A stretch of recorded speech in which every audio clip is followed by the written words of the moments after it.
팠어. 파고 또 파고 열심히 겁나 열심히 판겨. 팠는데 파고 나서 보니까 잘못 판겨. 너의 다리 겁나 긁은겨. 이를 웃자스까. 안녕하세요. 네, 오늘은 5장의 끝부분인 유대인들의 잘못된 성경 접근 방식, 그들의 해석이 무엇이 잘못되었는지 그 부분하고 두 번째 예수님을 증인하는 그 사람에 대해서 한번 풀어볼게요.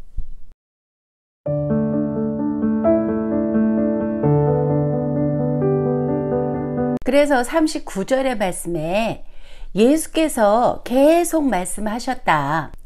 너희가 성경을 연구하는 이유는 그 안에서 영원한 생명을 발견할 거라고 생각하기 때문이다.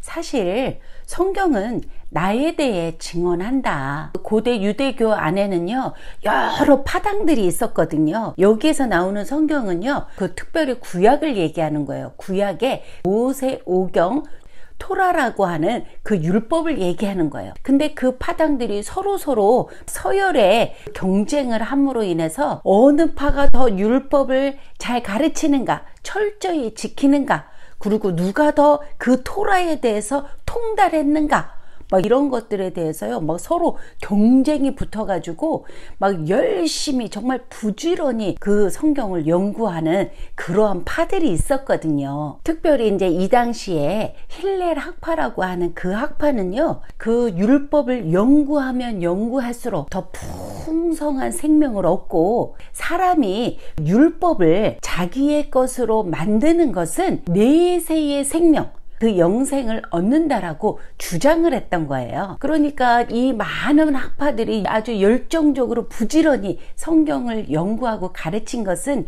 왜 그랬느냐? 영원한 생명을 얻기 위한 것이었다는 거예요. 그런데 이와는 대조적으로 지금 예수님께서는, 그래 너희들이 아무리 그렇게 성경을 열심히 연구한다 할지라도 정말 성경의 참된 내용과 목적을 깨닫지 못한다면, 즉 올바른 해석이 아니면 그러한 연구 자체가 사람들에게 생명을 주는 것은 아니다. 지금 그렇게 역설하고 계시는 거예요. 그 이유는 그들이 아무리 그렇게 열정적으로 말씀을 연구하고 가르쳤어요. 그 부분은 지금 예수님이 인정을 하고 있는 거예요. 그들의 열정에 대해서는. 그런데 그들의 그 열정이 성경의 본질이 예수님 자신을 가리키는 그런 증거임에도 불구하고 그들은 말씀 자체이신 예수 그리스도를 믿지 않았다라는 거예요. 예수님을 올바르게 이해하지 못했다라는 거예요. 그러니까 그들이 믿고 있는 그 율법이라고 하는 것은 결국 예수님을 통해서, 예수님을 믿지 않으면 율법을 하나님의 말씀이라고 진정 이해하지 못했다라는 그런 말씀인 거예요. 예수님께로 오지 않으면 성경을 정확하게 이해했다고 할 수 없는 것이고, 따라서 영생을 얻지 못한다라는 그런 말씀인 거예요. 바울도 로마서와 갈라디아에서요, 인류의 죄성으로 인해서 율법이 생명을 주는 것은 불가능하다라고 선언을 했어요. 결국 그들의 성경 연구는 허구에 지나지 않았다라는 거죠. 지금 예수님께서는 유대인들의 그 모순된 행동을 꼬집고 있는 그런 말씀인 거예요. 그들의 모순이라는 것이 뭐냐? 유대인들이 성경에서 영생을 얻는다라고 생각을 해서 열심히 성경을 팠어요. 그런데 40절의 말씀에, 그런데도 너희는 내게 와서 생명을 얻으려 하지 않는다. 이 말씀은 무슨 말씀이에요? 그들이 성경에 영생이 있는 줄 알고 열심히 들이다 대고 팠어. 판겨. 열심히 판겨. 그런데 잘못 판겨. 너의 다리 가서 겁나 긁은겨.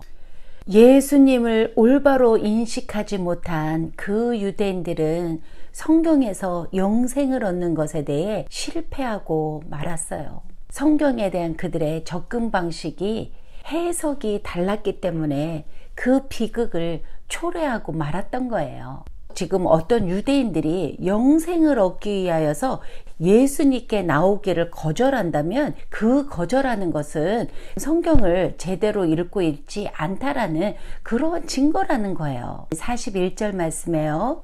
나는 사람에게서 영광을 받지 않는다. 사람들이 예수님에게 와서 인간적인 영광이나 칭송을 기대하지 않는다는 그런 말씀인 거고요.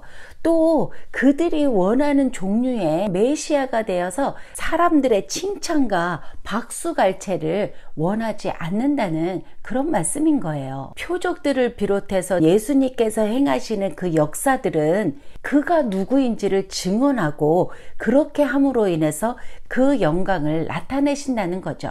예수님이 원하는 모든 것은 오직 아버지에게만 기쁨을 드리고 그 아버지께서 주시는 영광만을 받으며 아버지의 독생자의 영광을 누리는 것이라는 거예요. 42절의 말씀에요. 다만, 여기에서 다만은 그러나의 뜻이에요. 그러나 나는 하나님의 사랑이 너희 안에 없음을 안다. 이 뜻은요, 그들이 하나님을 사랑하고 있지 않다라는 것을 깨뚫어 보는 그 능력으로 인해서 안다라는 그런 의미인 거예요. 그들은 빛보다 어두움을 더 사랑하는 자들이기 때문이라는 거예요. 43절 말씀에 보면 내가 내 아버지의 이름으로 왔으나 너희는 나를 맞이하려 하지 않는다. 만약 다른 사람이 자기 이름으로 오면 너희는 그를 맞이할 것이다. 하나님 아버지의 대리인으로 온 자는 자기 자신의 이름으로 오는 것이 아니라 하나님 아버지의 이름으로 오는 것인데 그 대리인을 거부한다라는 것은 그 사람을 보낸 자를 거부하는 거라는 거죠. 그리고 다른 자가 지금 하나님의 이름이 아닌 자기 자신의 이름으로 오면 유대인들은 그를 받아들인다라고 하는 그들의 모순된 그 행동을 지금 고발하고 있는 거예요. 이것이 그들이 비극을 초래한 또 하나의 증거이기도 한 거고요.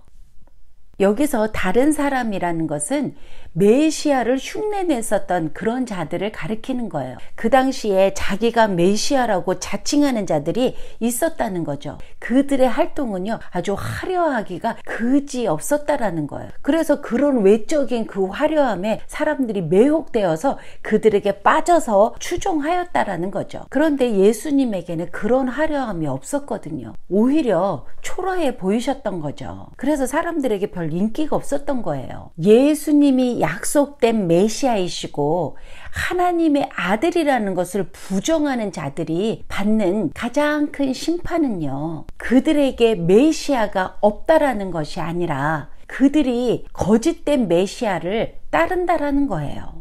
이렇게 모순된 그런 모습은 다음 절에서 좀 다르게 표현하고 있어요. 44절의 말씀에 너희가 서로 영광을 받으면서 오직 한 분이신 하나님에게서 오는 영광은 구하지 않으니 너희가 어떻게 믿을 수 있겠느냐. 그들은 서로에게 막 칭찬, 영광을 받기 위해서는 무진 애를 쓰면서 정말 그 하나님께로부터 오는 그 영광, 그 칭찬에 대해서는 전혀 신경을 쓰지 않았다. 이런 말씀인 거예요. 이 말씀은요, 거짓 메시아들은 사람들이 듣기 좋아하는 말들만을 막 하거나 또 사람들 가운데서 큰 명성을 얻기 위한 욕망으로 가득 찬 자들이고, 그리고 또 지금 청중들과 비슷한 가치관을 가지고 있기 때문에 그 청중들은 그들이 엄청난 지혜를 가졌고 성경 지명이 있다라고 생각을 하여서 그들을 열심히 따라다니면서 칭찬하였던 거죠. 반면에 참된 메시아이신 예수님께서 구하는 영광이라는 것은 하나님의 영광이었고 하나님으로부터 오는 영광을 구했기 때문에 그의 대적들은 그에게 마음을 열지 않았다라는 했다는 거예요. 결국 그들은 사람으로부터 오는 칭찬을 하나님께로부터 오는 칭찬보다 더 좋아했다라는 거죠. 예수님을 영접하지 않는다라는 것은 하나님의 영광을 구하지 않는다라는 것이고, 하나님의 영광을 구하지 않는다라는 것은 예수님을 믿을 수 없는 상황을 초래한다라는 그런 말씀인 거예요. 그러니 어떻게 그들이 믿을 수 있겠냐라는 거죠.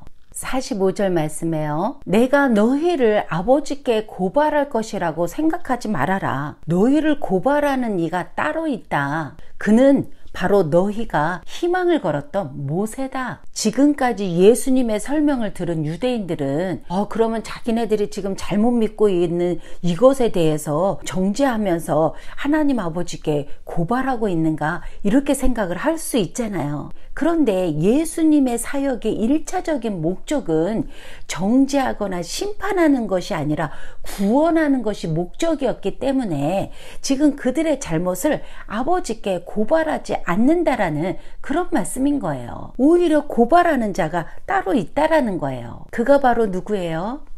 그들이 희망하고 있는 바로 모세라는 거예요. 고대 유대교에 있어서 이 모세의 존재라는 것은요, 그들이 그렇게 숭배해온 그 율법을 하나님으로부터 받아온 자이고, 그리고 또한 지금 하늘에서 그들을 위해서 중보하며 대변하고 있는 자라고 아주 그들은 철떡같이 믿고 있었거든요. 그렇기 때문에 아주 이 모세의 존재는 거의 신적인 존재와 같이 절대적인 위치를 차지하고 있었고, 그래서 아주 그들은 그 모세를 아주 소망하고 있었거든요. 그런데 그런 지금 모세가 자기네들을 고발한다고 하는 그러한 예수님의 소리를 들은 거예요.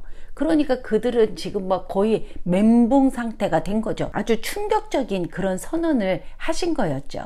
그렇다면 지금 모세가 이들의 어떠한 부분에 대해서 고발하고 있는 것인가? 1장에서 사도 요한이 율법은 모세에게 주어졌지만 은혜와 진리는 메시아 예수를 통해서 왔다, 이렇게 서술하고 있었잖아요. 율법 전반의 목적은 스스로 자긍심을 가지거나 주위 사람들에게 과시하는 그런 것이 아니라 그들을 메시아에게로 연결을 시켜주고 메시아로 데려가는 것이 율법의 목적이라는 거죠. 율법을 통해 메시아이신 예수님을 만나야 하는데, 율법 그 자체에 구원이 있는 줄 알고 그 율법에 소망을 두면서 거기에 집착하고 율법을 지키는 거에 막 급급하여서 그 정작 메시아이신 예수님을 배척하고 있다라는 거예요.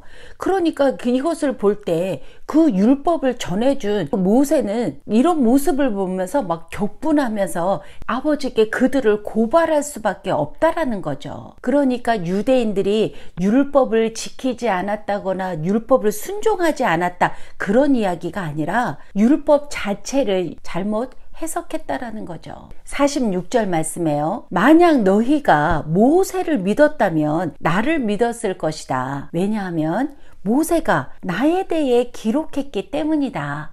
결국 모세의 오경이라고 하는 것은 예수님을 증거하고 있다라는 거죠. 그러면서 이제 모세를 두 번째 증인으로 딱 소개하고 있는 거예요. 모세가 쓴 그 율법이라는 것은 인간의 삶의 그 이상과 인간의 죄를 사하시려고 하는 하나님의 희생 제사의 규정들을 가리키는 그러한 내용들이거든요. 그것이 누구냐면 하나님의 어린 양, 바로 예수님을 가리키고 있다라는 거죠. 그런데 지금 예수님의 꾸지람은 모세는 메시아에 대하여 기록하였는데 그들은 예수님이 아니라 그 모세에게 소망을 두고 모세가 그들에게 영생을 가져다 줄 것으로 확신하고 있다라는 거예요.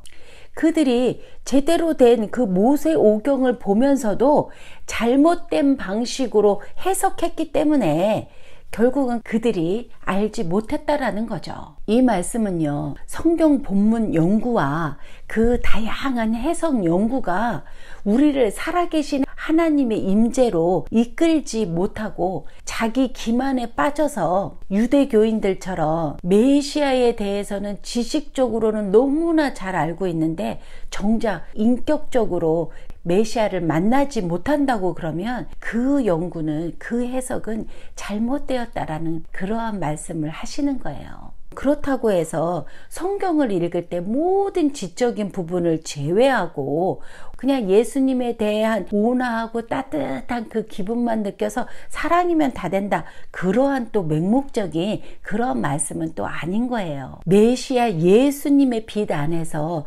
성경을 읽으려면 더 깊이 사고해야지 그 얕은 사고로는 안 된다라는 거죠. 그러나 이 사고는 언제나 지식과 경배 그리고 기도로 이어질 준비가 되어 있어야 한다는 그런 말씀인 거예요. 지금 현재 우리에게 제기하는 도전의 말씀인 거예요.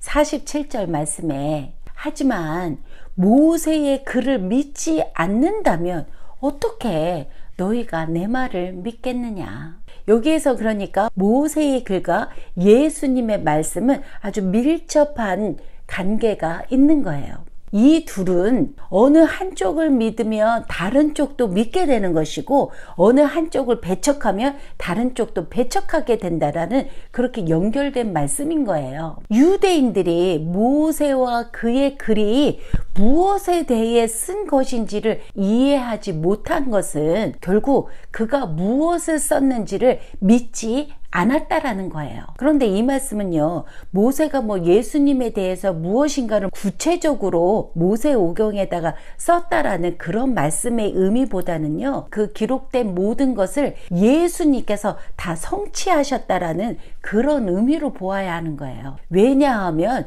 예수님은 율법에 있는 모든 것을 성취하신 분이기 때문이라는 거죠. 결국 그들은 모세의 글을 믿지 않는다라는 것은 모세를 믿지 않는다라는 것이고, 그렇기 때문에 예수 그리스도를 믿지 않는다라는 그런 표현인 거예요. 여기서 믿는다라는 것은 올바른 깨달음과 진심 어린 순종을 포함한 그러한 개념인 거예요. 이렇게 해서 예수님께서는 자신의 그 심판의 의로운 이유를 증명하는 데에 세례 요한과 모세를 증인으로 내세우고, 또 그 밖에요, 예수님 자신의 사역과 또 하나님 그리고 성경을 동원하여서 유대인들이 가장 신뢰하고 의뢰했던 것들에 도리어 그들을 정죄하는 수단이 되었다라는 것을 역설에서 보여주시는 그러한 내용의 말씀드렸던 거예요. 자, 오늘은 여기까지 하고요. 다음 편에서는 6장에 그 5,000명을 먹이시는 아주 어마어마한 그 표적에 대해서 한번 살펴볼게요. 오늘도 들어주셔서 너무나 감사합니다. 나는 성경 말씀을 어떤 방식으로 읽고 어떻게 해석하고 있는지 깊이 고민해 보시는 한 주간 되시길 바랍니다. 감사합니다.